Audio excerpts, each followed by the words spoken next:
हमारे सद्गुरुदेव कहते हैं कि सत्संग में जाना मतलब अपने आप में सत्संग के माध्यम से हम खुद में निखार लाना। सत्संग में हम जो भी वाक्य सुनते हैं, जो भी अमृत बिंदुओं को हम सुनते हैं, जो भी पॉइंट्स सुनते हैं, तो वो क्यों सुनते हैं कि खुद में परिवर्तन, स्वयं में परिवर्तन। अगर सत्संग में एक वाक्य कहा गया है, व्यस्त रहो, मस्त रहो, लेकिन अस्त व्यस्त मत रहो। यह वाक्य हम सुनकर आए हैं और घर जाकर उस वाक्य पर हमें सोचना है, चिंतन करना है।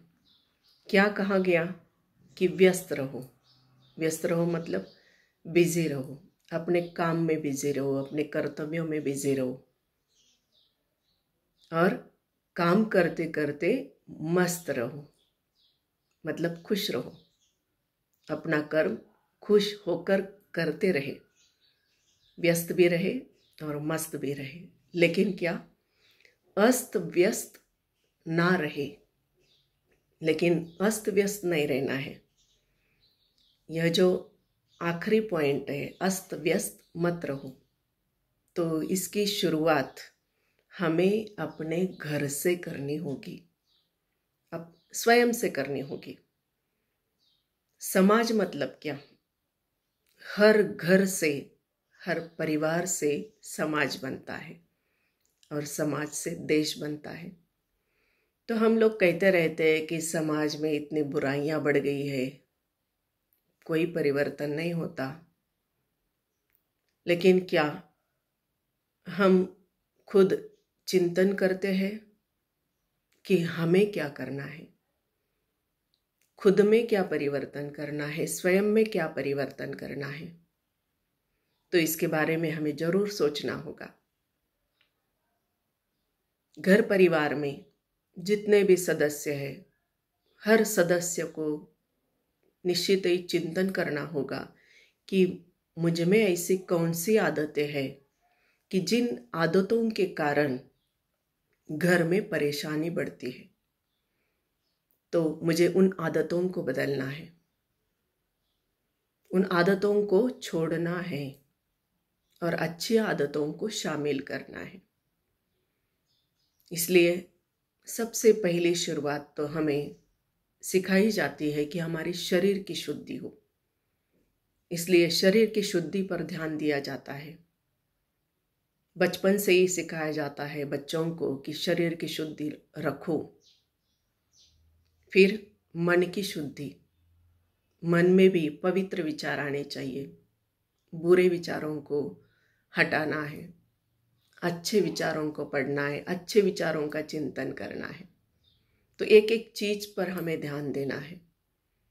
बुद्धि की शुद्धि, हमारी बुद्धि सद्बुद्धि बनी रहे, इसलिए हमें परमात्मा के श्री चरणों में प्रार्थना करनी चाहिए कि हमारी बुद्धि शुद्ध बुद्धि हो, हमारे कर्म शुद्ध हो, पवित्र हो, किसी को सताने वाले ना हो, किसी को डिस्टर्ब करने वाले ना हो।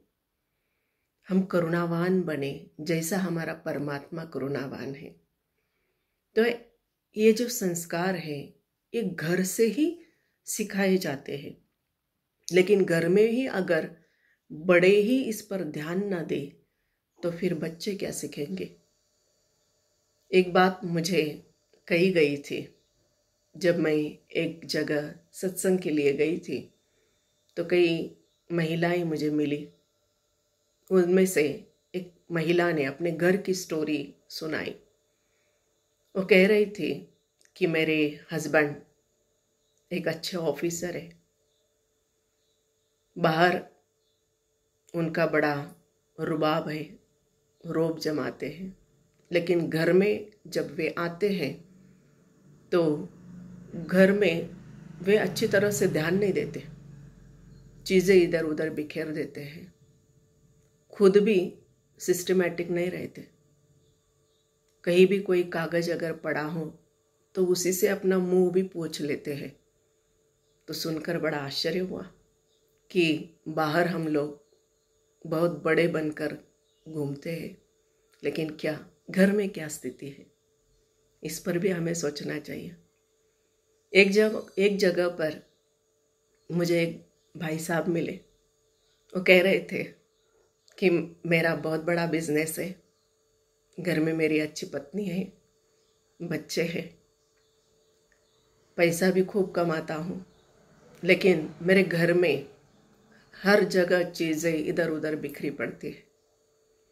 मेरी पत्नी मेरे काम पर जाने के बाद वो इधर उधर फ़ोन पे घंटों तक अपनी सहेलियों से बातें करती रहती है। घर में कि जो कचरा है, झाड़ू है, वो लगाना चाहिए, घर की सफाई करनी चाहिए, तो वो कुछ भी नहीं करती। मैंने उसे कहा कि तुम एक मेड सर्वेंट रख लो, तो उसे भी वो मना करती है, खुद भी नहीं करती। बच्चे भी वही सीख गए, वो भी वैसे ही रहना पसंद करते हैं। तो पैसा तो बहुत है, लेकिन रहना नहीं आता।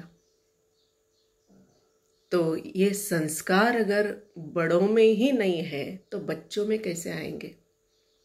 वो तो इससे बड़ा वर्जन उनका हो जाएगा कि वो इससे ज़्यादा गंदगी पसंद करेंगे। इसलिए हमें इस वाक्य पर जरूर सोचना चाहिए कि हमारे महाराज जी सद्गुरुदेव कहते हैं कि व्यस्त रहो, मस्त रहो, लेकिन अस्त व्यस्त कभी मत रहो। तो जरूर हम सब इसका चिंतन करें और सत्संग के जो बिंदु है वो हमारे जीवन व्यवहार में जरूर उतारने का सब प्रयास करेंगे। सभी को हरिओम।